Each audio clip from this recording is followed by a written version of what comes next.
In the last days the mountain of the Lord's house will be established at the top of the mountains and will be raised above the hills. Peoples will stream to it, and many nations will come and say, "Come, let's go up to the mountain of the Lord, to the house of the God of Jacob. He will teach us about his ways, so we may walk in his paths." For instruction will go out of Zion, and the word of the Lord from Jerusalem. He will settle disputes among many peoples and provide arbitration for strong nations that are far away. They will beat their swords into plows and their spears into pruning knives. Nation will not take up the sword against nation, and they will never again train for war. But each man will sit under his grapevine and under his fig tree, and with no one to frighten him.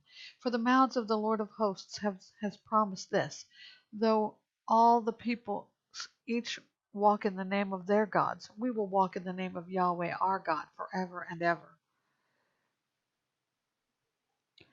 On that day, this is the Lord's declaration, I will assemble the lame and gather the scattered, those I have injured. I will make the lame into a remnant, those far removed into a strong nation. Then the Lord will rule over them in Mount Zion from this time on and forever. And you, watchtower for the flock, fortified hill of daughter Zion, the former rule will come to you, sovereignty will come to daughter Jerusalem. Now, why are you shouting loudly? Is there no king with you? Has your counselor perished, so that your anguish grips you like a woman in labor? Writhe and cry out, daughter Zion, like a woman in labor, for now you will leave the city and camp in the open fields. You will go to Babylon. There you will be rescued. There the Lord will redeem you from the power of your enemies. Many nations have now assembled against you. They say, "Let her be defiled, and let us feast our eyes on Zion." But they do not know the Lord's intentions or understand his plan,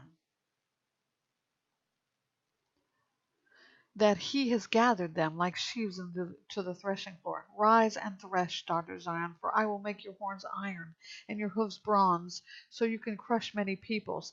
Then you will set apart their plunder to the Lord for destruction, their wealth to the Lord of all the earth.